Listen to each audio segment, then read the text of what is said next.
as somebody who has drank alcohol or smoked weed, like I understand how profoundly an exogenous substance can make you perceive the world differently. And my whole thing is frame of reference. And there's... What do you mean by that? In the same way that if I bend glass, I can get you to see yourself in a distorted funhouse mirror way. Yeah. I can bend glass and turn it into a telescope. I can make it represent what we would call objective reality. But those slight distortions in the way that the glass is handled completely alters your perception. All of us see the world in a certain way. And so the story that put this on my radar, so I'm working in the inner cities, I'm dealing with people that have been through profound difficulties, and I'm looking at poverty, and I don't really understand the nature of it. So it feels to me like poverty is about not having money. But I've been broke. I've been unable to pay bills. And I was poor, but I wasn't broke, or vice versa, depending on how you define the terms. And I started to realize, oh, this isn't a money problem. This is a belief system problem. But when you think about what beliefs do, is they create a way of perceiving the world. And so the moment that it all clicked for me was, I was talking to this guy and he was really smart. And I was like, dude, you're so smart. You're probably smarter than me, but you're not doing anything with your life. What the fuck?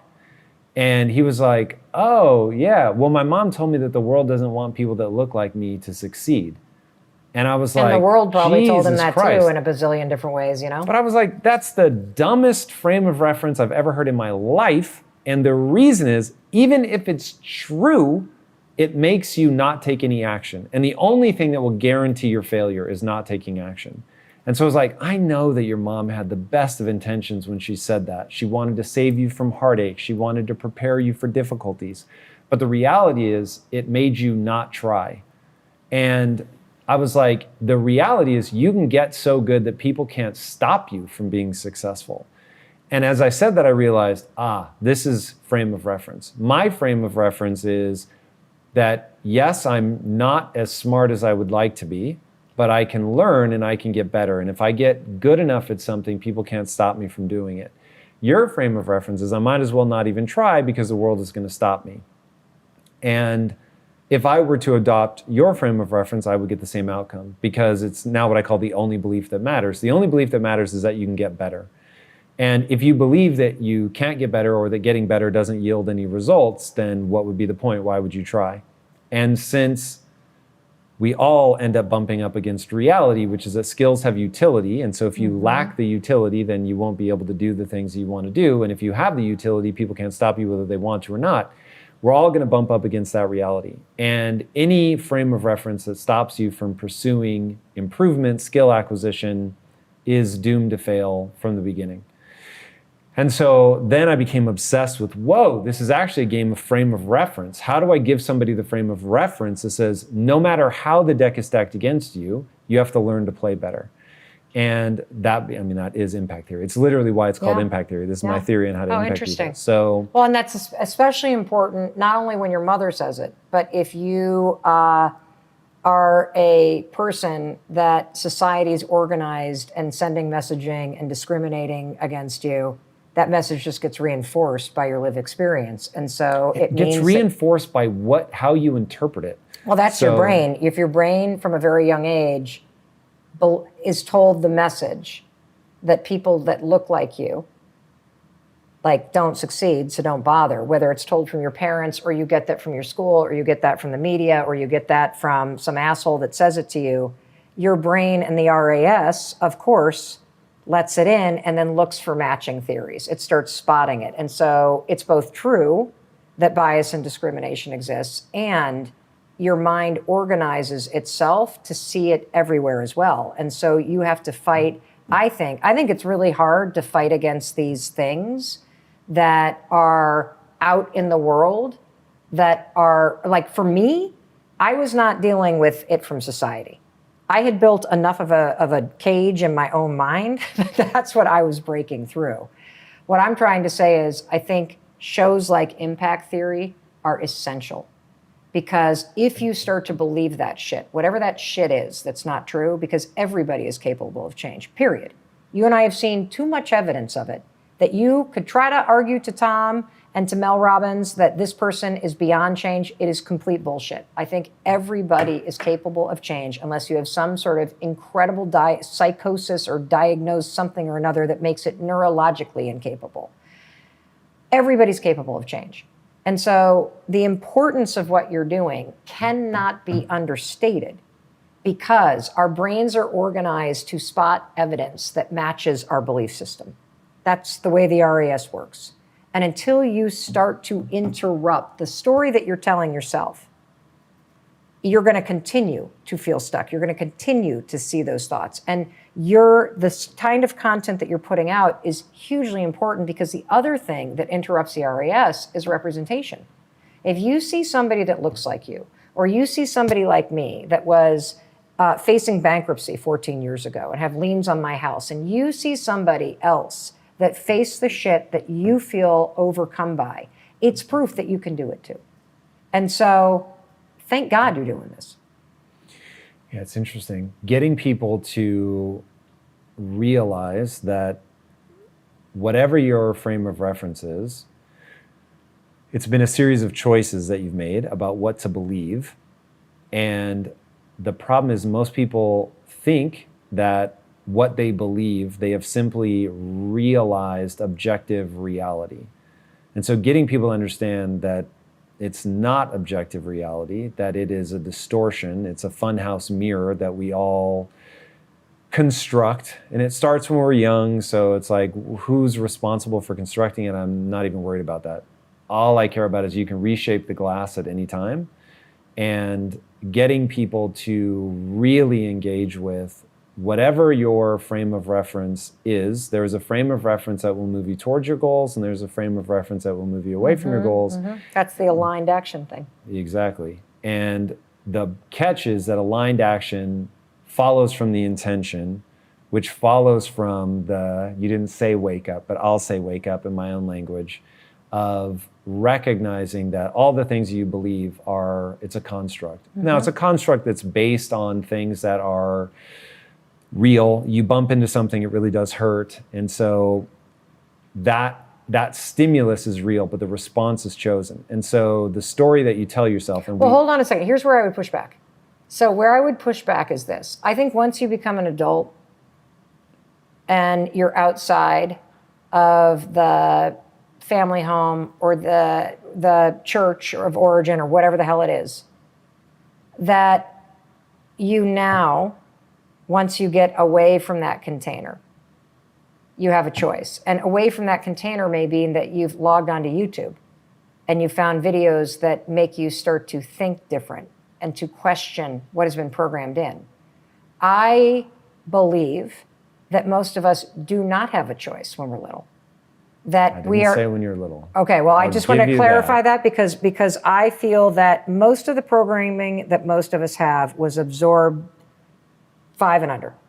And that most of the shit that we react to is some sort of response to a past experience. And that it's not until you have a wake-up call from somebody like Tom Bilyeu, or you see somebody that has been in your circumstance that has overcome it, or somebody says something that challenges what's been programmed up here, that's the wake-up call. And that's when you realize, oh, wait a minute. All of this shit that I just naturally believe, like, for example, I didn't choose to speak English. That's what was spoken in my house, so I absorbed it. If you grew up with a hypercritical parent or a narcissistic leaning parent, you probably absorbed certain things from them that you don't want now that you're an adult. Yeah, I won't even say probably, that's a guarantee. Yes. And so I just wanted to be very clear, because one of the things that prevents people from changing their lives is when you said the thing about what's missing, I was going to say hope. Because without hope that things could change or that this new action or thought matters, you won't do it. And so if you have this moment where you immediately get this wake-up call that maybe I don't have to be miserable, maybe I don't have to criticize myself, maybe I don't have to live with anxiety for the rest of my life. Maybe I could be the first one to go to college. Maybe I could live as an openly gay or trans person, even if my family rejects me. Like there's that wake-up call moment that is critical. But now what you're up against is completely learning how to reprogram all that default shit that somebody else put there. And that's the work that you're up to.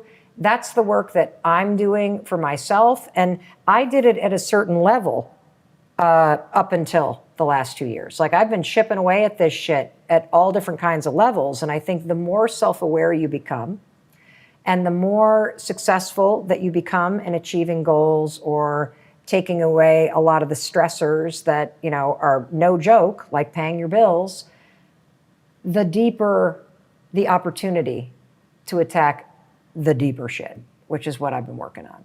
Can we take some time to really unpack it for the person that's listening? Yeah, let's go deep. Let's start with how you define what this thing is, and can you give us an example of how the person listening might be able to use this concept of frame of reference to create better relationships with somebody in their life? Yeah, absolutely. So frame of reference really is how someone perceives the world, the words they use, and actions. So when somebody comes in and yells, if you've come from a family of abusive, verbally abusive family, let's say, where you've just yelling actually triggers you, if someone comes in and yells, your frame of reference is danger. Run.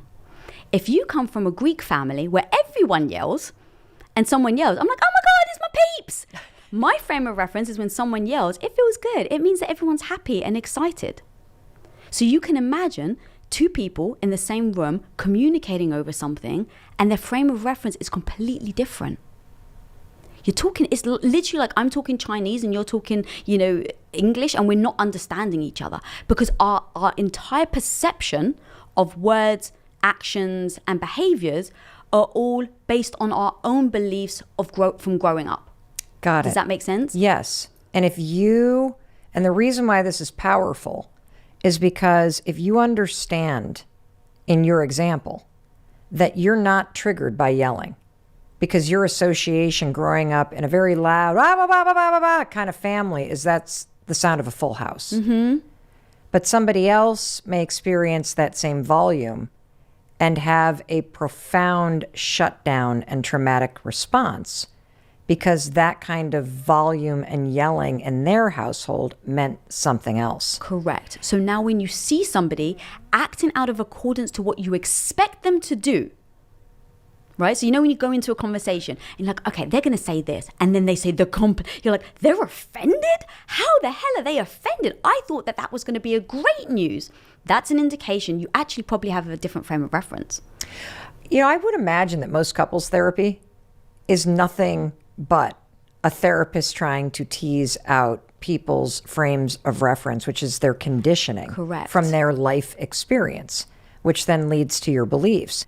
Yes. And this needs to be shouted from the rooftops because what you're talking about at the highest level isn't allowing someone else to treat you poorly. What you're talking about is developing a skill where you do not allow other people's frame of reference or other people's emotions or other people's opinions to derail you. Yes. And at the same time, because you're not derailed, because you're not emotionally triggered, you have this objectivity to truly hold space for that other person. Mm-hmm. And obviously this is a lot of work, so you do it with the people you care about. Like it's hard to do with strangers. Yeah. But even so, it's a way to not be emotionally hooked. Now, we're in a story where you're probably 16, 17 years old and you feel run over by, you know, a train at the moment. I'm in tears. I used to be called Daddy's little girl. So you can imagine this entire thing when my dad doesn't believe in me. It is tearing me apart. And so I still went to college. I still studied film. But so did you study film in the UK? Yeah, so I studied film. Yeah, I got a degree in movie making. And so was there like a lot of eye rolling in your house? Or what happened once you started down the path? I think my dad, so it's funny how traditional families are. They'll push you to get a college degree and something that's prestigious. And then they wait for you to get married. Like, it's literally like, my dad was like, get the college degree only so I could go and get married and then not do anything. Don't want to dismiss, like, freaking being a stay-at-home wife is the hardest job ever. Can't imagine being a stay-at-home wife with kids. Oh my God, literally hardest job ever. But my dad just assumed I'd get the college degree just to get me to marriage. Marriage just gets me to kids. Kids just then get you to dying. Like, it's the projected life that a Greek woman is going to have in my dad's eyes. So because that's his frame of reference. Correct. So when he said, okay, fine, go to college, he'd just been like, okay, 3 years, she's going to meet someone, she's going to get married. So there was no eye rolling, because for him, he already thought, well, she's going to find a guy, get married, and it won't matter in a way. So the dream of movie making, I just kind of just lent into it. Yep.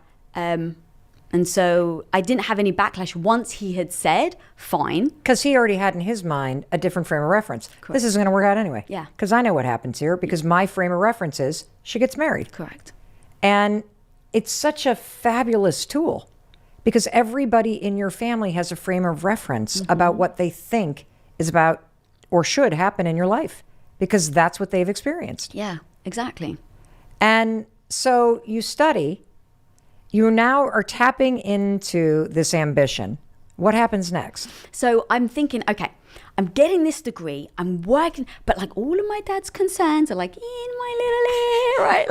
Like you don't know anyone in Hollywood. How are you going to make movies? Like all these voices. And I'm looking at you because if you're watching on YouTube, you see it. But if you're listening to us, Lisa Bilyeu has such a extraordinary style. And she is so distinctive and gorgeous and powerful in her style. And she has this fabulous stack of earrings. And so as you reached up your little hand and you started to wiggle your fingers, I started thinking about, it's almost like wearing an ear cuff that's like going beep, beep, beep, beep, beep. You're going to get married anyway. That's always like right there, hanging around, just kind of chirping in your ear. Yeah, except you can take earrings out at the end of the day. You can't take the thought out of it, as easy. But it's so true. Like, it is, that voice echoes. And you remember that stuff. The stuff that really stings is the stuff that you remember. True. And so it was repeating in my head. So as I was finishing college, I was like, what is that next move? Like, I don't know anyone in Hollywood. I have 0 contacts and I don't have a visa. And then my roommate walks in and she hands me a brochure for the New York Film Academy. And it's an 8-week course. You get to go to America. You get to film on the backlots of Universal Studios. Like, you actually get to use their sets. You get to use their props department. I mean, it was literally like a dream come true. And it was just for 8 weeks. And so I was like, okay, I have to persuade my dad now to fund it, because I had no money. I was in college. I just finished college. So I was like, this is dream come true. I get to go to America. I'm going to prove myself in 8 weeks and I'm going to get the 5-picture deal, right? Like, that's the lie I'm telling myself.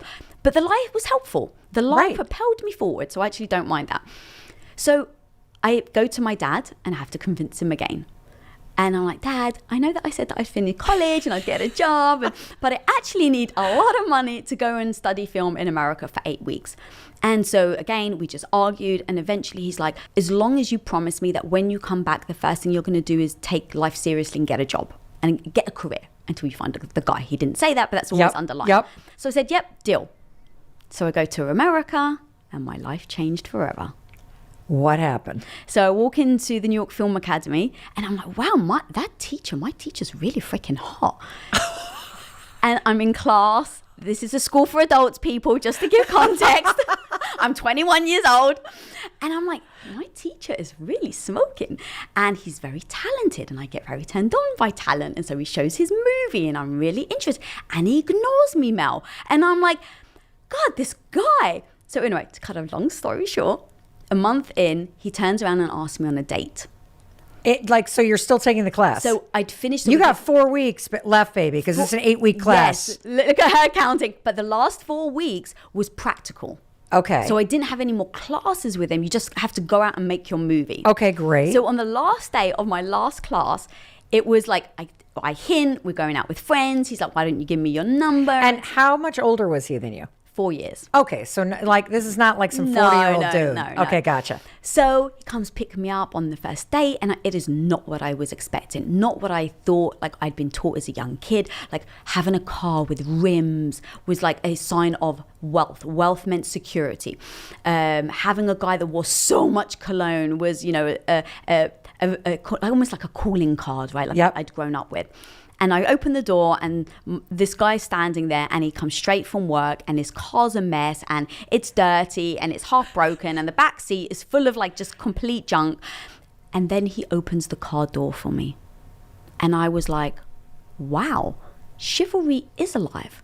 So all the things I had on my checklist that you kind of think you look for, none of that was there. And then he surprised me with this, and I was like, wow, this is interesting. Well, what's interesting, and I want to stop here. Yeah. Is that this is an example of your frame of reference. Correct. Yes. Because your frame of reference growing up in just the neighborhood and the community that you did is that the cologne and the fancy cars and all those things is my frame of reference for a good catch. Mm-hmm. And then he shows up and doesn't match it, but then all of a sudden, because you were like, yeah, the door was opened. Exactly. And we went to like a B restaurant. It's a B restaurant. So in California, I wasn't sure if it was worldwide or countrywide, you rate a restaurant and you have to put it legally on the front of your window. And so an A means that you're great. A B means... What? A B means, oh my God, we're about to shut you down. It's like the health department. So you don't go to somebody that has a check for a good bill of health. You've got sort of like, kind of sketchy. Yeah. So he takes me to a strip mall restaurant on our first date with a B rating for health, and he starts asking me these crazy questions I've never been asked before on a first date because I'm used to guys posturing. He didn't posture. He was just like, oh, so why do you believe in God? And he was sincerely asking. And he's like, on the first date? We talked about God and porn all in one date. Wow. And that's either going to lead you right into somebody's arms or straight for the exit door. Exactly. And I was fascinated. I was like, this guy isn't posturing. He doesn't care what his clothes look like. He actually wants to know what I'm interested in. He's not just trying to like create conversation for conversation's sake. And I was mesmerized. And I'm thinking this is going to be the best holiday fling ever. When I'm 90 years old, Mel, I'm going to go back as a grandmother and I'm going to tell my grandkids that once upon a time, I had this hot fling with this hot American dude. And so... I literally thought, this is a great story to tell. Now, on the other side, he had just come out of a relationship where the girl got a little clingy. So he's thinking, great, she has to legally leave the country because she's only here on a visa. I'm going to have a hot fling. Exactly. I'm going to have a hot fling. And the government's going to take care of the rest, even if she's interested. And every day we would hang out. It was, what are you doing tomorrow? Nothing. Let's hang out. There was zero pressure, zero expectation, and we just had the best time. And of course, that person turns out to be my husband, Tom. At what point did your frame of reference completely shatter and you had that moment where you go, this is my person? I think it becomes a drip by drip. There was the conversation. Then there was... he wrote poetry, and I was like, I'm thinking of this as being, he's like a stoic alpha male. I mean, you know, Tom, he has presence. And here he's writing poetry and he's reading it to me. And he's had a darkroom. For those people who have no idea what a darkroom is back in the day when you used to process film, you actually had to process it in like a red light in a dark room and put it in liquid. He had his own darkroom. And so he was just fascinating. Like our dates were, we would go to the mountains and take photos on like film, and then we'd go back and develop them. It was just my frame of reference. It was bit by bit. It was showing what was possible. It was seeing what was possible. It was then seeing what was possible, was questioning my belief system around what I thought and why did I think it. And bit by bit, each thing started to chip away, and I started to compare my belief system with how I actually felt. What's so great about the detail in this story is that you're sharing this very powerful tool, frame of reference. And the first way that you introduced it is a way that you can use it to truly understand and be separate from another person's opinions, emotions, expectations, and the example was your dad. So understanding, in hindsight, that his frame of reference is growing up on a mountain, the toilet's a hole in the floor, only 4 boys from the village get to go to school, every girl in the village, because there's no contraception, is going to get married. That's my frame of reference. And because you can understand that, it allows you to be separate from it, hold space for it, and actually still be able to say for yourself, that's not going to be my frame of reference. And one more thing to add to that is 100%, and it's not personal. And so I love that you have first shown us how you use a frame of reference to truly understand where someone's coming from and to unhook emotionally.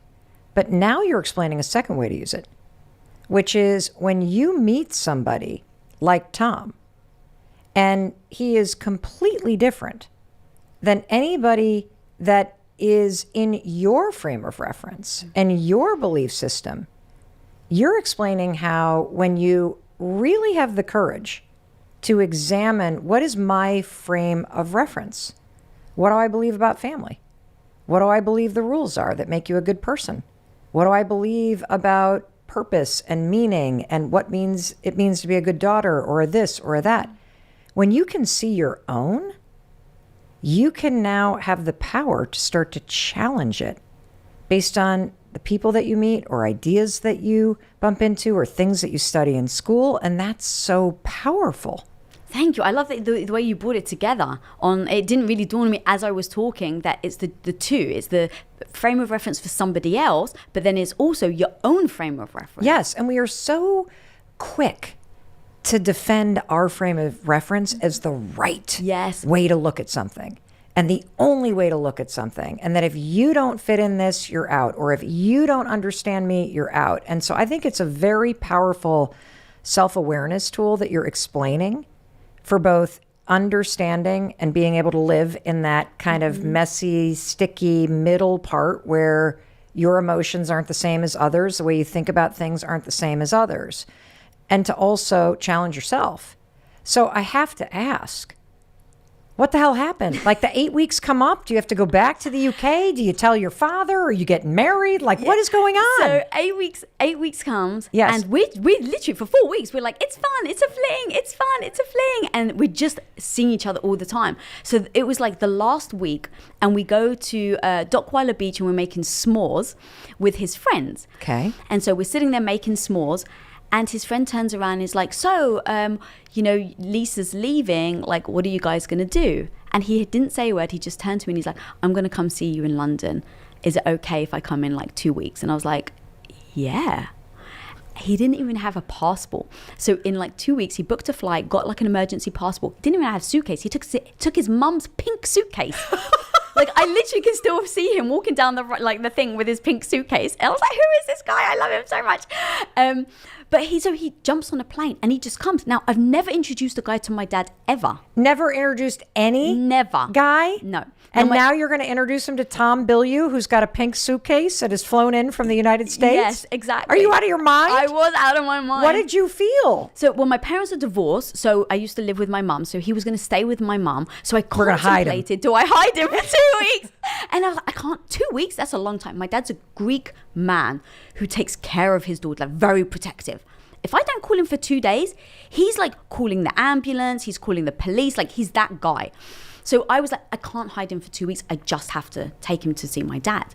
So I was like, well, I've never introduced them. So I tell my dad, hey, I'm meeting somebody. He's coming to stay. Don't worry, staying with my mom. Like, I want you to meet him. And my dad's Greek Orthodox. So the first thing he's like, is he Greek? And I'm like, no, he's like a white boy from Tacoma, Washington. And my dad's like, okay. So I bring him in and I'm preparing Tom, right? I'm like, babe, my dad asks a lot of questions. He's very protective. So he's going to bombard you with 1,000 questions when you walk in. I just want to warn you, that's who he is. Nothing against you. Like, don't worry. This moment, I'm feeling nervous for you because you don't have this frame of reference thing. And you're taking me, we all have this moment where we're about to introduce somebody that we've fallen for to our family. And I cannot wait to hear what happens next. And I'm particularly curious to hear what your father's reaction was. And so I got to take a quick break to hear a word from our sponsors. They're bringing this to you at zero cost, so please take a listen. But don't go anywhere, because Lisa and I are going to be waiting for you after a short break. And check this out. I have a story that Lisa's reminding me of when I first met Chris. It is really personal. I have never shared this on the podcast before. And I'm going to tell that, and you're going to hear what happened with Lisa and Tom and her dad. And we're going to dig more into this tool, frame of reference. Stay with us. Welcome back. It's your friend Mel. I'm so thrilled you're still here. I am with my dear friend Lisa Bilyeu, and she is the co-founder of Quest Nutrition, which sold for over $1 billion. She is also the co-founder and the president of Impact Theory Studios, and she's here today talking about how you can become unapologetically you. And there's this interesting angle we've been discussing, which is, how do you do that without cutting everybody out of your life? How do you do that when you actually do care about what your friends and your family think? And we were just talking about both how she met her husband, Tom Bilyeu, and we're at the part of the story where she is having him come to London. He's about to meet her dad. So, Lisa, what happened next? So I told Tom, he's going to ask you 1,000 questions. Remember, he's just a Greek dad that cares about his daughter. So when he asks you questions, he just wants to know that you're good for me. So please, if you just come from like, he's a father that cares, not that he hates you, right? So set him up there. Then my dad, I've said to him, I've never introduced you to a guy before, Dad. I'm 21 years old. I really like this guy.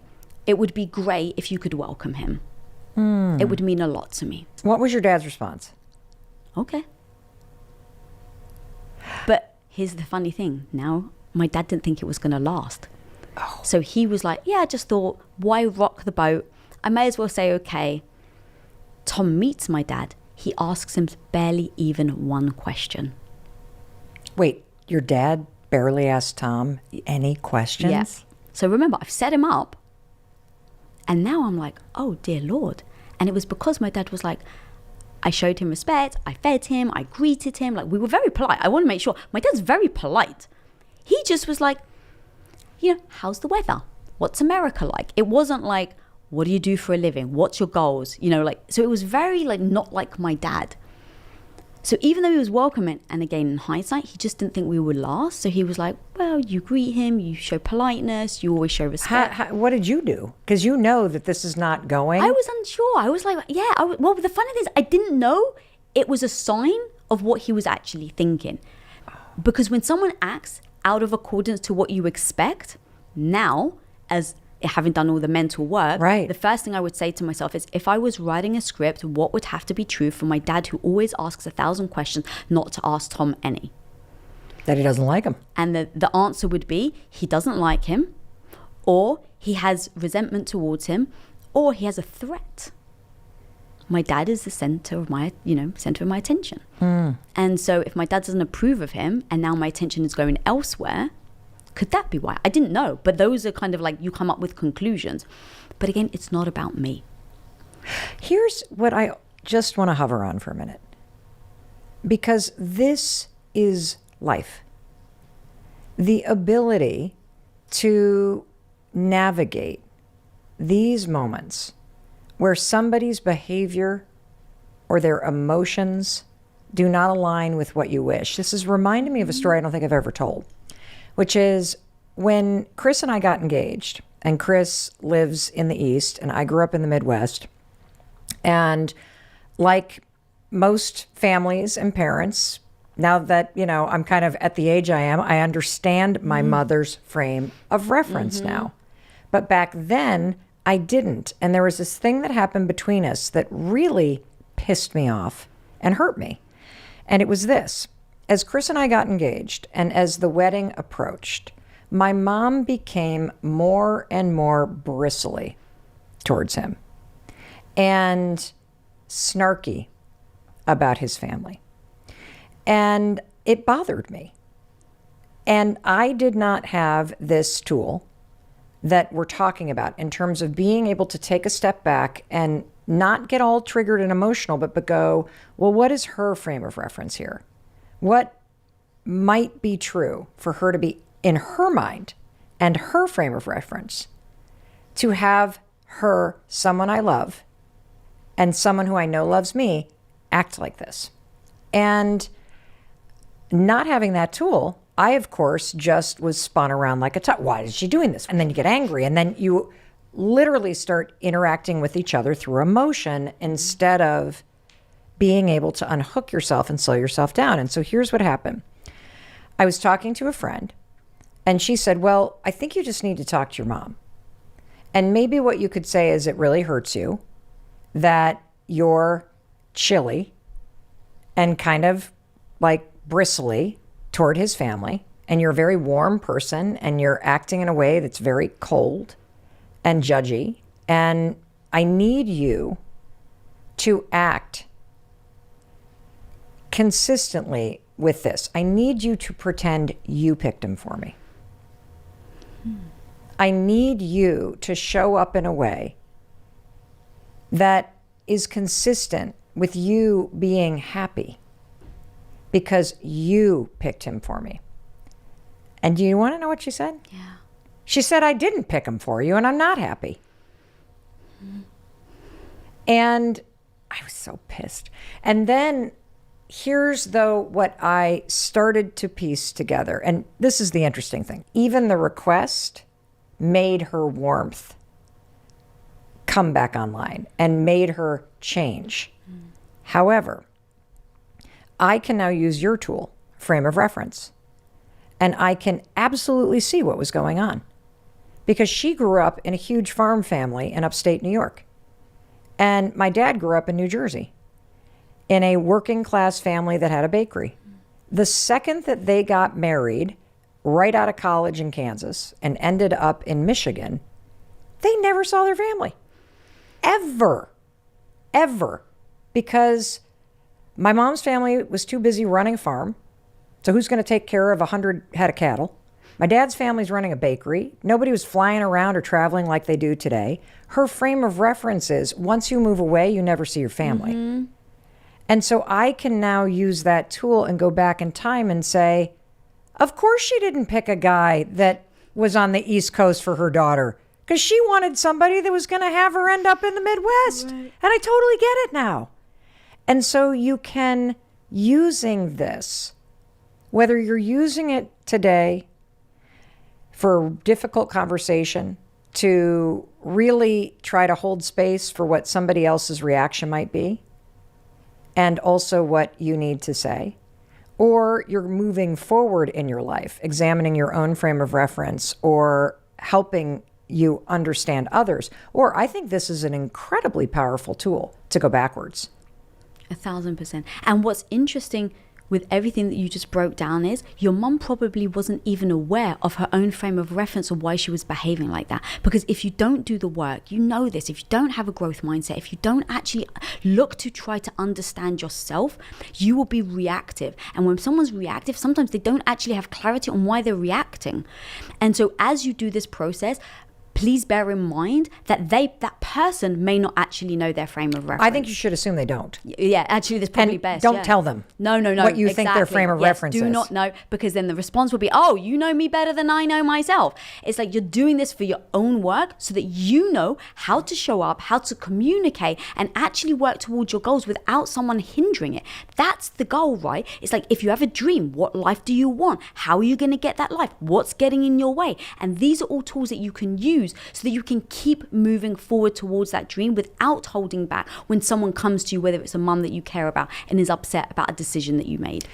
I love this so much, Lisa. This is so powerful because it is at the heart of every interaction and every relationship. And one thing I also want to say about this is it takes time. Mm-hmm. Do not just start regurgitating frame of reference, and assume that you're suddenly healed. No. This is something that takes time.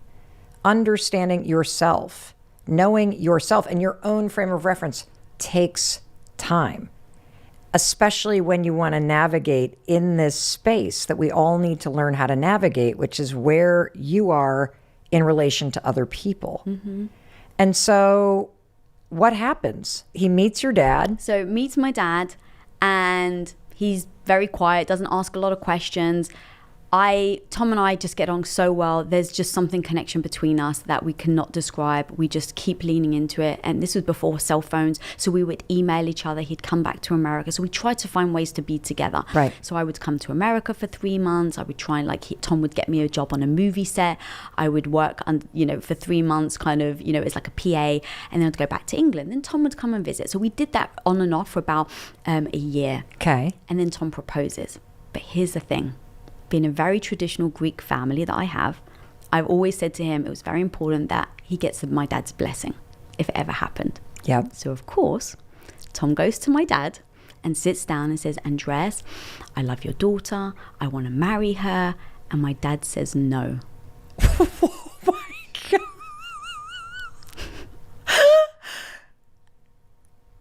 You're so gobsmacked. I can't believe you don't know this story. Yeah, my dad actually said no. So, and what did Tom do? So first of all, what happened was he asks him, and my dad then had the 1,000 questions. Oh, now we're in. That's when the 1,000 questions came up. What is your plan? How are you going to provide if you don't have a job right now that's paying a lot? Like you live in an apartment. What about kids? If you have kids, what job are you going to have so you can pay for the kids? Like it was all very traditional questions. Okay. And then afterwards, my dad said no. No? Based on Tom's answers? He basically was like, I still don't want you to marry my daughter. And so Tom... Was the fact that Tom wasn't Greek also a big issue? Oh, that was like one of the biggest. Okay. That was actually the biggest. It was more the religion first. Then it was the career path of how you're going to take care of me and the children that we're apparently going to have. So see, he didn't even ask me if I was going to have children. He just assumed, and that's why he asked Tom that. So Tom, like the man that I love did, he's like, Andres, I respect you. Thank you for taking the time to speak to me. I'm still going to propose to her. I understand I don't have your blessing, but I promise you, the man that you see today will not be the man that ends up being with your daughter. And I promise I will provide for her. So that's what Tom said to him. Wow. And so Tom, when he proposed, he told me very honestly, your dad said no, but he still knows that So my dad, even after that though, was very respectful. He paid for the wedding. He came to the wedding. Like he was very gracious. He was just, as I was talking to him, I'm going to go to America. So remember all the things that we've set up. I'm daddy's girl. I really want to please him. Frame of reference. I'm now saying yes to someone that my dad doesn't want me to marry. My dad was just very adamant. Like he kept saying, maybe you should wait.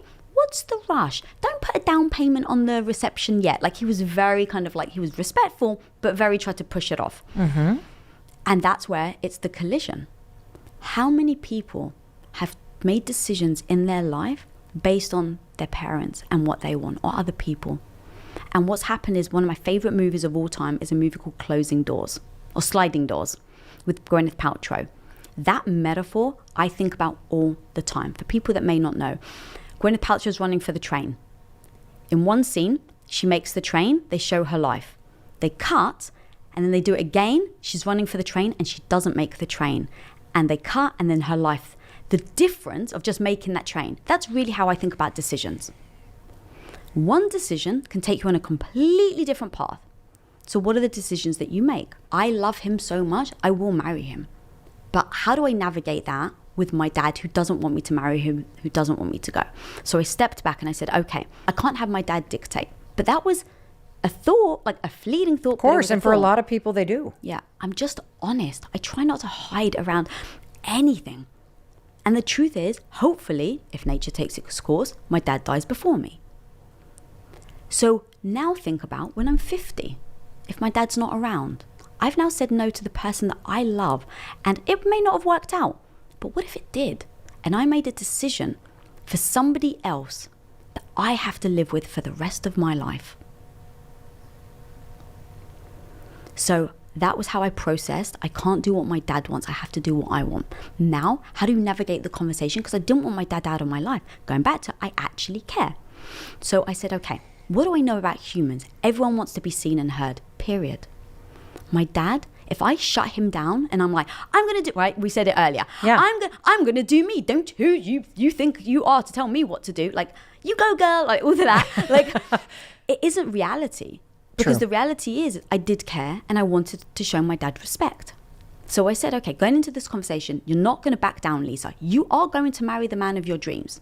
It may not work out. You have to embrace that everything you fight for may not work out. But it may. But either way, I have to know I'm making this decision for myself. Otherwise, I won't forgive myself because I won't know if it works out or not. And here's the thing. What I love is that you are willing to make the decision with the mindset, what if it does? Yeah. What if it does work out? And in that moment that you isolated, where your dad has said no, you are making the decision that you are going to go ahead and marry Tom. I think at some point in every person's life, there is that collision between somebody else's expectations and hopes and dreams and wants and desires and yours. Whether it's a job or moving somewhere or choosing to live openly in terms of who you are and who you love. And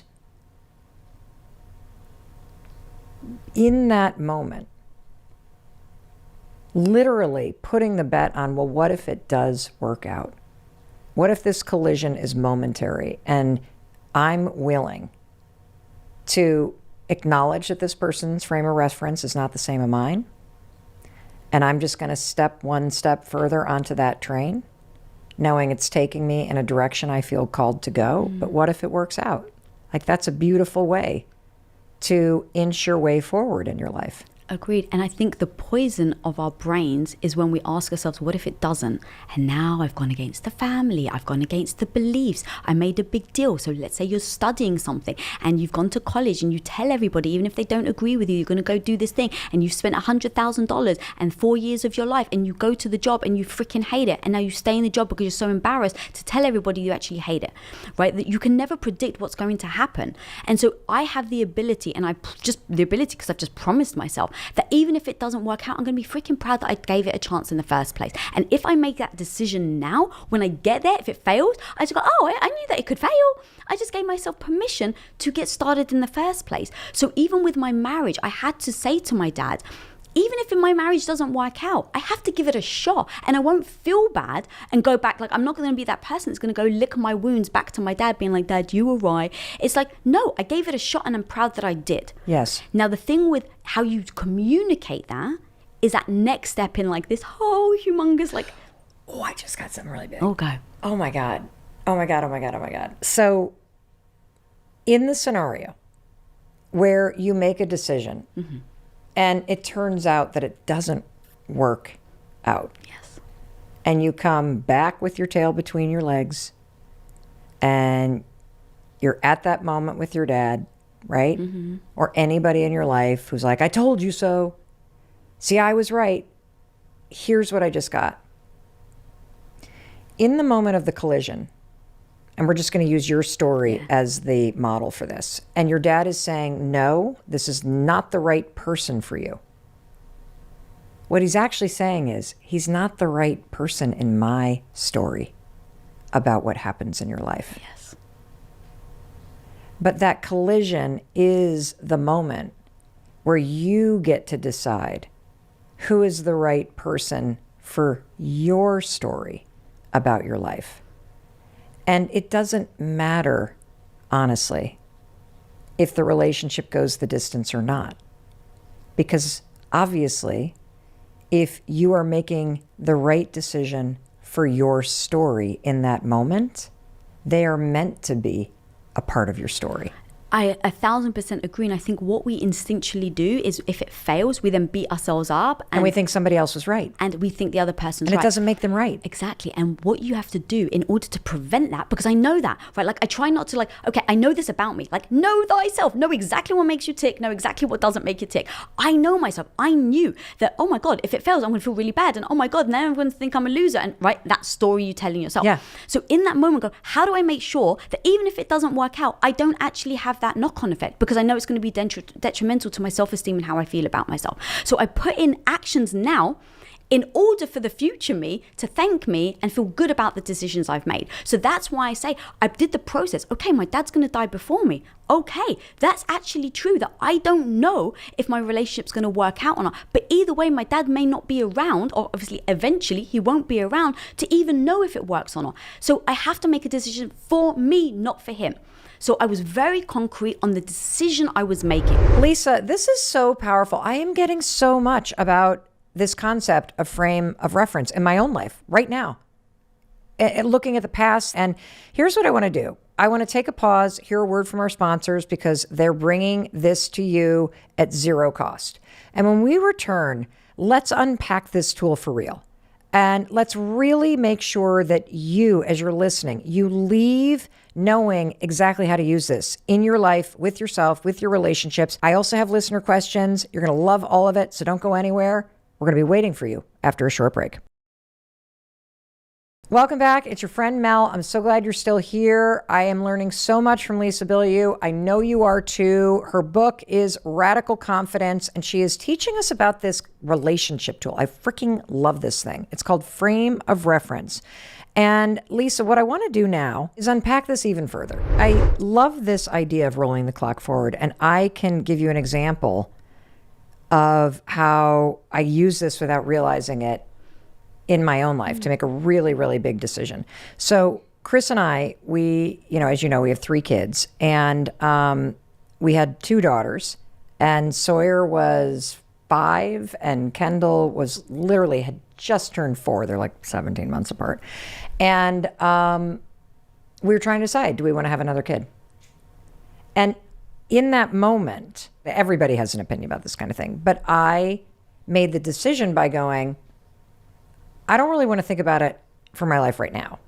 But if I roll the clock forward 50 years from now and I close my eyes, do I want to see 2 adult children or 3? Decision made. And what's interesting about your story is you and Tom ultimately go on and get married. And another collision point with you and your parents was the decision that you and Tom made that we're not going to have kids. Yeah.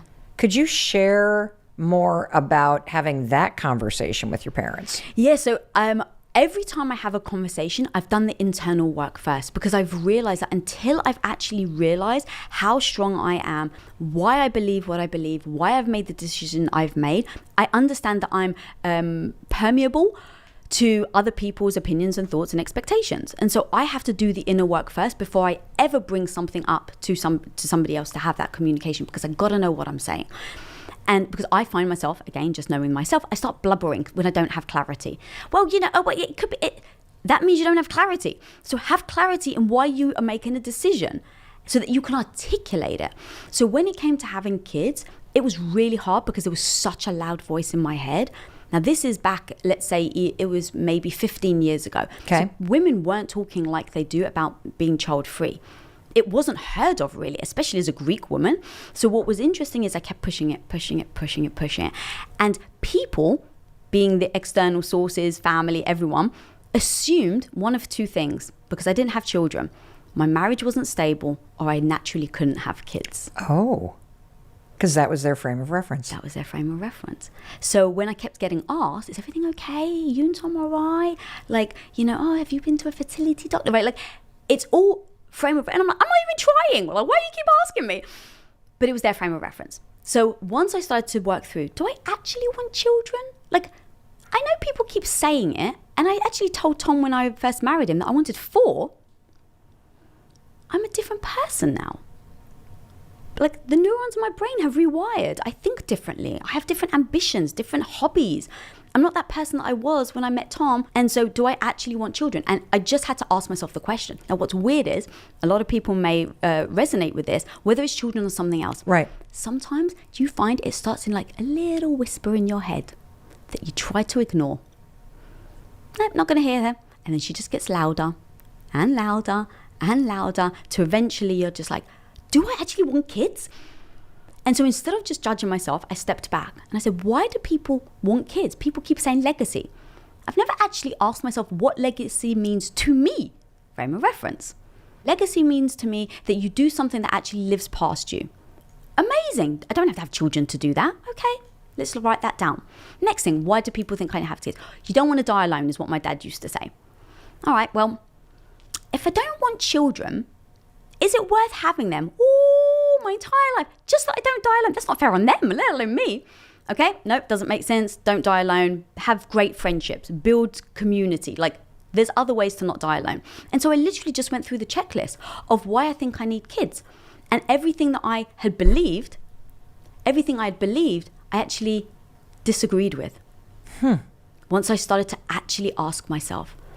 And then the final thing to all of this is, okay, I love the idea of having a little Tom running around, because the truth is, I think we can all get caught up in the idea of the glory of something. Right. Build a business. The glory is you make so much money, you never have to worry about money.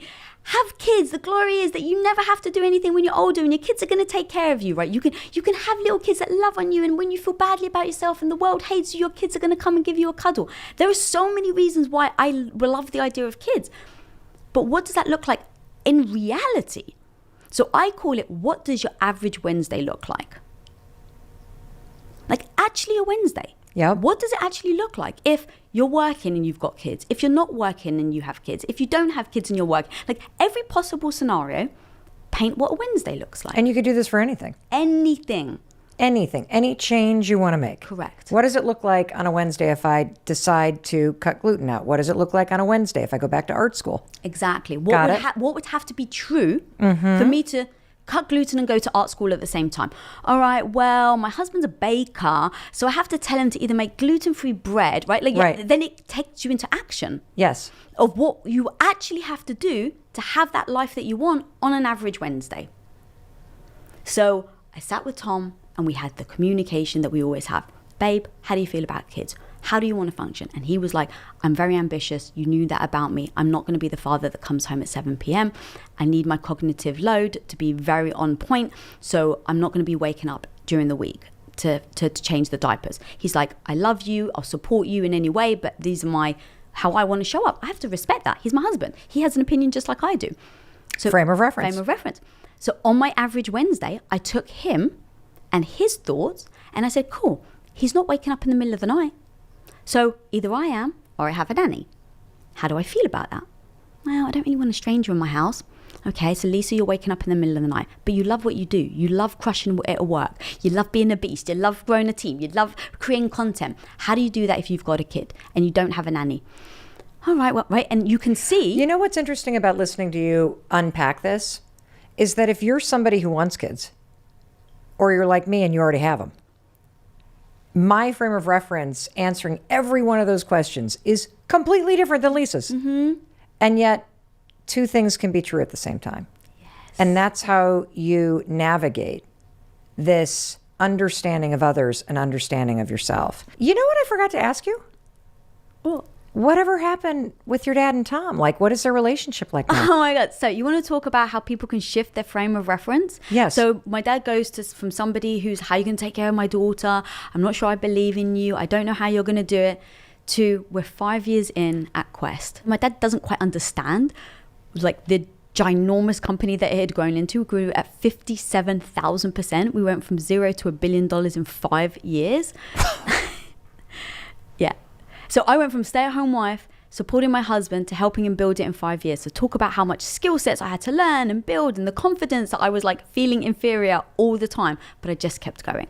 But the results are 5 years later, we're announced as the second fastest growing company in North America. And my dad comes for vacation.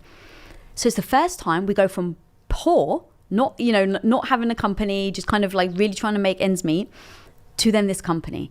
And we take him around the facilities. And we, at that point, had 300,000 square feet.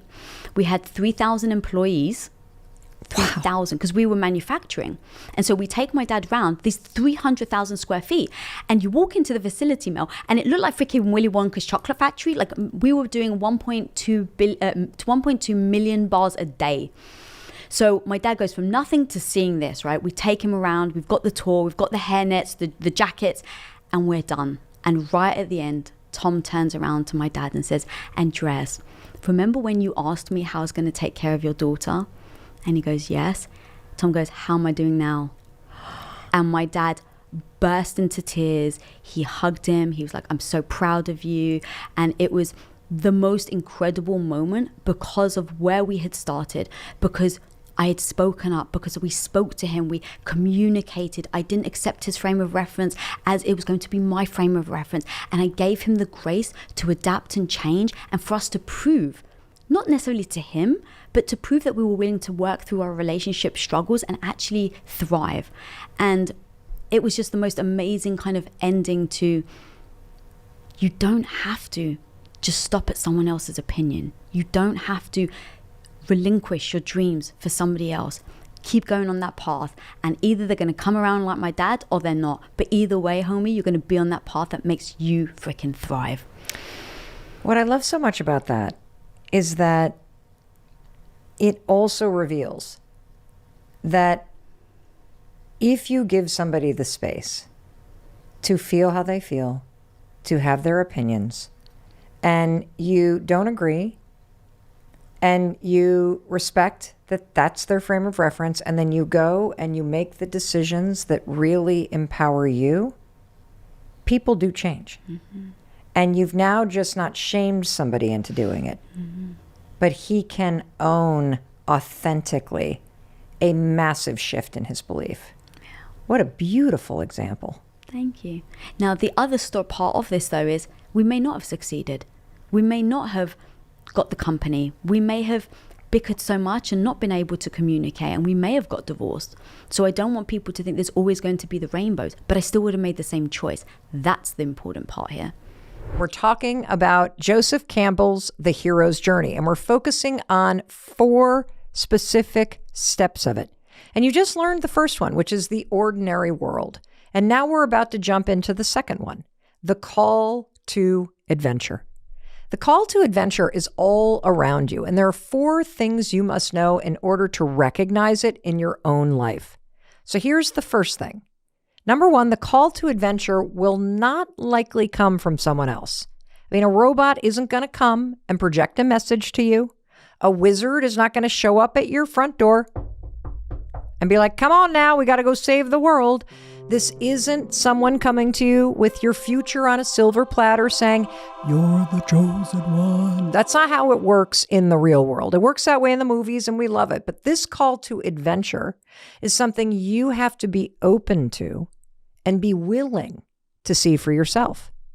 And here's one way you can start to open your mind up to this. Ask yourself this question.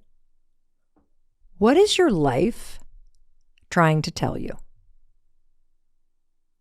I'm going to ask you that question again.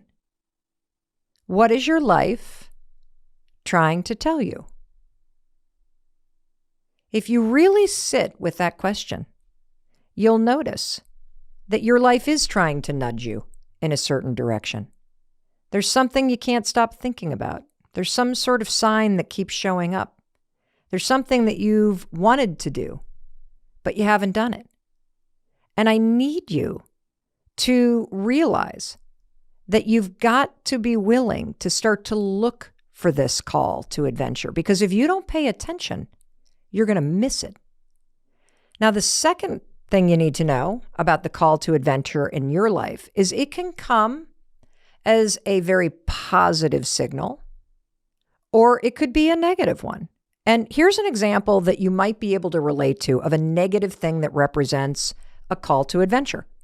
So one of my best friends, Jody, she and I have been literally friends since the 4th grade. Well, she has lived in Santa Barbara for years, and all of a sudden her rent started going up. She recently left a job she didn't like, and she has just felt like something's been off about where she lives. And then both of her parents ended up in the hospital at the same time. Talk about a wake-up call.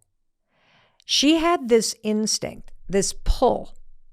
I should really move back home to Michigan. I mean, I don't know how much longer my parents are going to be around. I'm so far away. I really feel like I should move back home to Michigan. That right there is her call to adventure. Rent going up, leaving a job you don't like, all of a sudden something changing with her family. That's an example of what I'm talking about. And how much more positive do you feel if you look at that situation and you frame it as a call to adventure. Very different than feeling like life is breaking apart. Let me give you now a positive example of what could be a call to adventure. And this is like a small thing. My husband, Chris, and our daughter, Sawyer, when it's snowing outside and it's the winter months, they go to this mountain nearby and they do what's called skinning up the mountain, which is you take these skis and you put these sticky things on the bottom of them and you basically hike up a mountain, a snow mountain, with your skis on it. And then when you get to the top, you take the sticky things off and now you can ski down. And Chris has organized this whole group of people that meet in the parking lot and they now do it twice a week during the winter. I feel pulled to do it. But I'm scared of it. I'm not in great shape. I'm not as good as they are at this, especially thinking about pulling into a parking lot where Chris has organized this group and there's 30 or 40 people there that do this all the time. But here's the thing. As I think about this, I feel the pull. I could see myself as somebody that gets up super early to do that, as somebody that has that level of adventure, of somebody that's doing something that's that cool. And I'm using the word pulled because that's an example of a call to adventure. For you, you might feel pushed or you might feel pulled. Could be positive, could be negative. Both are a call to adventure. The third thing I want you to be aware of is that it can be big or it can be small. I am so moved by the number of you who listen to this podcast around the world and write to me and say that simply taking on something new or bringing back something that I used to do, that it's made you so happy. It's made a part of you come alive. It's made you tap into something deeper, like taking a painting class or writing every day in your journal again, or just the instinct that you have that you want to make your life a little bit better. These are all examples of small things that are calls to adventure for you. And number 4, and this is super important, it is so easy to refuse it. So easy to refuse it. And I think this is why we identify with characters in our favorite movies who are the reluctant hero. You are the reluctant hero in your own life, just like Luke. I mean, do you remember what happens at the beginning of the movie? He's bending over this robot as he's trying to fix it, and all of a sudden this message pops out, "You are my only hope. You are my only hope." And you remember his response? His response was not like, "Where's the first flight out of here?" His response was, I don't think that I can do this. Like, I hate the Empire, but there's nothing I can do about this right now. I got stuff I need to do on my desert planet. I don't think this is meant for me. Isn't that what you say too? That there's nothing I can do about this right now. See, whenever you find yourself in a place where you feel kind of stuck, or you feel like you have to stay where you are for the betterment of the people around you, even though you don't want to, that's a sign of this tension between the call to adventure and staying where you are. Luke always felt so different from who he actually is. He always had this inner turmoil between who he is on the desert planet and who he knows he's being asked to be. And I think that's so relatable because it is the human experience, right? That you don't know what you're meant for. So you stay stuck in this tension and you never leave the comfort of your ordinary world because you don't know where to set out to. And so I'm going to keep coming back to this question that I asked you just a few minutes ago. What is your life trying to tell you right now? This may be exactly where you are in your life right now. The reluctant hero, resisting the call, refusing to acknowledge that there is something more. Maybe because you're afraid or you're not sure what more is. Well, that tension, that right there is evidence that the call to adventure exists right now in your life. Because whenever you say, "I'm stuck," that's a way for your soul to say, can you answer the call to adventure? Get me out of this neighborhood. Get me off this planet. Get me out of this little village. We got something to do. There is a hero inside you, and ding, ding, ding, ding, ding, ding, ding. When you feel stuck, that hero inside you is trying to rattle the cage and say, wake up, we got stuff to do. And so here's how you are going to use Joseph Campbell's framework, the hero's journey. Start labeling these moments of tension as a call to adventure. That breakup, that heartbreak you feel, guess what that is? Call to adventure. That layoff you didn't see coming, call to adventure. The jealousy that you feel as you watch your friends move forward with their lives, whether they're moving across country or they're going to graduate school or they're moving in with a significant other or moving out for that matter, call to adventure. And if you're like me, I am looking ahead at my life, and Chris and I are going to be empty nesters this fall. Now, I can sit around and worry about what I am going to feel like as an empty nester when Oakley heads off to college, or I can see this as an amazing call to adventure. A whole new journey is about to begin. A journey where I will only discover what's possible by going through it. I mean, how cool is that? To think of changes in your life as an opportunity, to see changes in your life as a moment and the ability to find yourself, to become the hero that you need, to discover some power inside you that you didn't know existed. And by the way, you can only find by going through this journey. And you know what's interesting about the hero's journey is that if you look backwards at your life, especially in moments of challenge, you can see many heroes' journeys. You can see how going through something brought out the hero inside you. It offered up this opportunity for growth and discover some sort of treasure that you didn't realize was there. What's so cool about using this as a framework, because my therapist does this all the time, I'm constantly writing down the notes that she tells me as we're having these conversations, is that you can use this framework moving forward. You can stand where you are right now and say, okay, my life is great, but I'm in an ordinary world, right? There's a call to adventure. And when you open your eyes and you see tension or feeling stuck, or you feel the pull or the push, and you frame it as a call to adventure, now you're ready for stage 3 in the hero's journey, and that is crossing the threshold. Now, this is the moment where the hero leaves behind the safety of the ordinary world and ventures into the unknown, fully committing to their journey of transformation. Now, in Star Wars, Luke leaves his planet, and he goes on this new quest. Mulan, she leaves her home. Remember, in the middle of the night, she even disguised herself as a man to sneak into the army's training camp to take the place of her father in the war. Lord of the Rings, crossing the threshold. Frodo leaves the safety of the Shire. I even remember that moment where they stop and turn to one another and say, we've never been this far.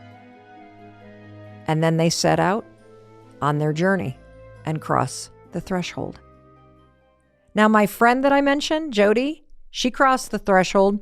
She packed up her house in Santa Barbara. She loaded up her car. She got her bulldog into the passenger seat next to her, drove across country, and moved home to Michigan. She's going to live with her parents. And she texted me last night. I just arrived for my next adventure. She moved back home, and she's turning the upstairs of her parents' house into an apartment. Why? Because she felt pulled to take care of them. Now, they never asked her to do that. And I'm sure now that she's crossed the threshold, she's probably going, oh my God, what the hell have I done? And here's the thing. It's not just the physical act of leaving a place. If you say to yourself out loud, I want something different, that can be its own kind of commitment. That can be its own threshold that you cross. You could submit an application. You could step into the gym for the first time. You could throw out all the alcohol in your house. You could make the doctor's appointment. In fact, just sitting down in a calm and mature way and expressing a boundary about something that needs to change, that's a way that you cross a threshold in a relationship. And yeah, it is hard, as I mentioned, to see the call to adventure, but you want to know what's actually more difficult than recognizing that you're called to do something more, it's actually committing to it. Crossing this threshold is the most powerful step, in my opinion, because it's a huge turning point in the hero's journey. And once you do it, there's no turning back. It's a declaration of intent. It is a bold and courageous act. And this is why you hear me talk about taking the first step or getting started or signing up or saying what you need to say out loud all the time. 5, 4, 3, 2, 1. Take the action, because it's bigger than just that first step. If you look at the courage that it takes for you to answer the call to change, to be greater, to do something that scares you, this stage of crossing the threshold is no joke, because you can live for years with that tension, knowing that you're meant for something greater and never do anything about it. And this is the part of the hero's journey where most people fail, because there is no journey until you take this step and you answer the call and you cross the threshold. It's when you commit to yourself and to the journey that you're officially on the journey, not by thinking about it. I mean, think there would be no Star Wars if Luke just stayed on the planet and thought about it. There'd be no Lord of the Rings if Frodo was still just laying around and eating good food in the Shire. There'd be no Mulan if she was like, okay, I guess I'm not marriage material. I guess I'll just die single in my parents' house. No, at some point, you have to not only answer the call, but you have to begin it. That's what it means to be on the journey. And speaking of a journey, I want to make a hero's call out to our amazing sponsors who bring you the Mel Robbins podcast at zero cost. So take a quick listen. And when we come back, do not go anywhere, because we're just starting this journey now. And the next and most pivotal stage is one that you cannot afford to miss. Stay with me. And you want to know one of my favorite sponsors? It's me. That's right. I'm coming in right now with my own ad. And if you're loving the hero's journey, you're probably thinking, but Mel, I want allies. I mean, Frodo had Gandalf and Sam. Luke had Han Solo and Princess Leia. And Mulan, she had Mushu and Cricky. I mean, come on now. What about me? If you're nodding your head, first of all, consider the Mel Robbins podcast your ally. But second, once a year, I gather amazing people from around the world together, and we spend 6 months going through our own hero's journey. You can think about it as a way to do like a 6-month quest with people around the world and discover the power within you and go create something amazing. If you want to learn more about this program and how to participate in this quest in 2024, just go to melrobbins.com/launch. And if it's not available, you can just hop on the wait list for when I open up the quest in 2025. melrobbins.com/launch. It's time to become the hero of your own life. Welcome back. It's your friend Mel, and you and I are talking about Joseph Campbell's The Hero's Journey. And we just talked about the powerful step of crossing the threshold. And now you have come to the midpoint. Oof. Now, this is where you've left the ordinary world. You've answered the call. You've crossed the threshold. This is where the work begins. This, by the way, is also where the magic happens. It's also where you tend to find your mentors and your allies, because once you set off on this journey, if you ever notice that all kinds of people start to show up to help, it's pretty cool, right? But here's the thing about the midpoint. It's also where there are so many challenges along the way. And it's also not the end of the journey yet. See, this point signifies the second half of the movie, right? And you're probably going to spend the second half of your life on this part of the journey too. I mean, this happens in all the stories that we love, right? In Star Wars, along the journey, Luke faces challenge after challenge after challenge after challenge, and one ally after another shows up. And same thing happens to Mulan, including a huge battle that she thinks is the final stand, but it isn't. And in The Lord of the Rings, holy smokes. I mean, just think of how it twists and it turns, and Frodo and his companions also are facing challenge after challenge and increasing dangers. And just when you think it's about to all end, boom, something unbelievable happens. And in the movie world, This second act is so long. It just keeps going. I mean, how many battles are there? How many challenges? How many times are they going to fall down? Well, it's testing your strength and your resilience. And you also get glimpses of success, little wins that keep you going. And here's the thing about the midpoint. Don't you dare turn back. Do not do it. And in your life, the midpoint in your journey could show up in so many different ways. It could be a series of challenges or setback. It's the moment that you may question yourself.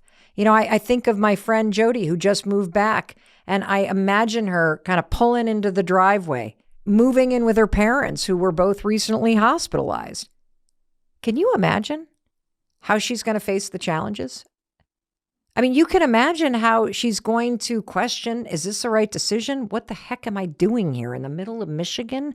What is going on? This is not what I thought was going to happen. And she's going to have this long time where it feels like she's not making progress, or she's not going to break through, and she's not going to understand, where is this all leading? But it's always leading somewhere, isn't it? And that's the hero's journey. And the same is true for you, to trust that it's leading you somewhere, to trust that when you answer the call, you will be rewarded at some point. That's the midpoint. If you're sitting there holding yourself back and you're telling yourself it's too late, or my life is so busy, I couldn't possibly fit in this thing that I want to do, you're wrong. You're absolutely wrong. You can go to grad school. You can move across country. You can start that business. You do have the time, and you can fit it in. And I want to share a personal story with you. My husband, Chris, for example, he was in this stage for a long time. When we first got married, he decided that he wanted to get his MBA. He answered the call. He crossed the threshold. And then the midpoint? Holy smokes. Do you know he earned his MBA from Babson by taking one class at a time? It took the man 7 years to complete his degree. Do you know how many times he thought about quitting? He would come home from class at night after working all day and be like, I am literally twice as old as everybody in the class. In fact, it took so long that all 3 of our children were born while he was in the MBA program. He thought about giving up all the time. This stage, the midpoint, this is a slog. And you want to know what? We all face it. It's part of the hero's journey. You know, I'm in the middle of a slog right now. I am writing a book. I am so excited about the book. I answered the call. I crossed the threshold. I've been putting pen to paper. I'm also not done with the manuscript. And I am spending every single weekend, all weekend, and every single evening just slogging away. And in fact, this past week, I sat in a chair for 3 days straight. I could not write a single word. I felt like I was at that point in The Lord of the Rings where Frodo is at that weird, disgusting pond at the base of Mordor, or however the hell you say that scary mountain that he's going toward. Just, ugh, it's not working. Why am I here? This is the part of the writing and releasing of a book. It's not sexy. I don't feel like a hero. I feel like quitting. This is the midpoint, and I'm experiencing everything that heroes experience in the movies that we love for literally 50% of the movie. The ups, the downs, the questioning of your ability, the unexpected challenges. And here's what the midpoint does. It requires something of you. It requires you to keep showing up, to keep digging deeper and deeper and deeper within yourself, to keep surprising yourself, and to keep going. It would be so easy to quit, but don't you dare. The movie would be over. The journey would be done. I mean, it is called the hero's journey, not the hero's finish line. So you're not finished. In fact, you're never finished. I mean, that's the point of your life, right? And that's my big message to you right now. You are not finished. You have so much more strength and resilience and ability that you haven't even tapped into yet. And you won't unless you keep going. Because as you keep facing these challenges in your life, in this midpoint, yeah, you'll have lots of little wins, but it's through facing the challenges that you discover what you're meant to discover about yourself, whether it's Luke defeating the Empire or Frodo destroying the ring and saving the world, or you finishing the manuscript, or getting your master's, or settling into that new stage of life and creating it to be extraordinary. You'll figure it out. I mean, every single movie that you love ends with the hero of the movie figuring it out. So let me stop and ask you, what did they actually figure out? What did Luke figure out? What did Frodo figure out? What did Milan figure out? If you look back at your own life and you think about the most challenging things that you have ever faced and lived through, what did you figure out? You figured out who you are and what you're capable of. And you may not think you're changing the world when you go back to school, or when you pack up your stuff and leave your job and move across country and back in with your parents. You may not think you're changing the world when you answer the call for adventure that's calling to you. But what you are doing is changing yourself. See, the hero at the end of the story always comes home to themselves. And what's interesting, when you go back home to where you began, if you've ever experienced this, of going back to your childhood home, what's so fascinating, if you've ever gone back to your childhood home, isn't it interesting how small it feels?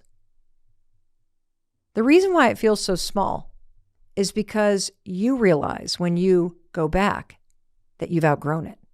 That when you left, you changed. You grew. You learned something about yourself. That life tested you. That you discovered something by facing this challenge, by answering the call, and you surprised yourself with your ability to face new things in a new place that you never thought you'd be capable of doing.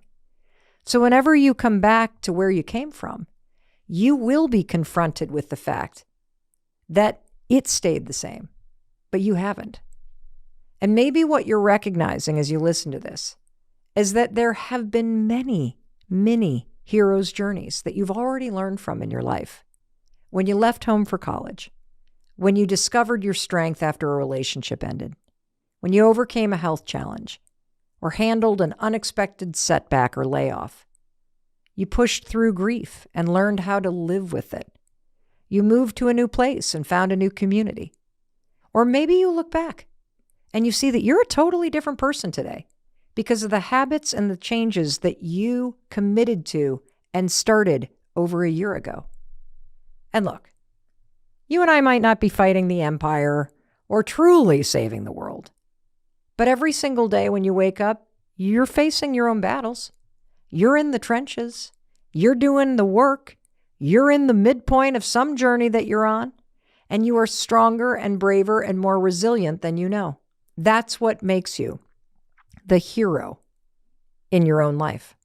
So if you're sitting there feeling like, yeah, things are a little ordinary. I am a little bored.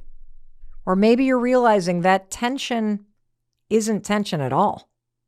It's telling you something bigger, and you need to stop ignoring it. You need to see it for what it is. It's a call to adventure, and it's time for you to answer the call and begin the journey. And I can promise you this, you already got me as your ally. I may not be as good looking as Gandalf, but I'm going to be there, right by your side on your hero's journey. And in case no one else tells you, let me be the one to tell you. I love you, and I believe in you, and I believe in your ability to create a better life. And when you commit to doing that, you not only discover the hero inside yourself, but you create a better world. I'll talk to you in a few days. Hey, it's Mel. Thank you so much for being here. If you enjoyed that video, by God, please subscribe because I don't want you to miss a thing. Thank you so much for being here. We've got so much amazing stuff coming. Thank you so much for sending this stuff to your friends and your family. I love you. We create these videos for you. So make sure you subscribe. Mwah.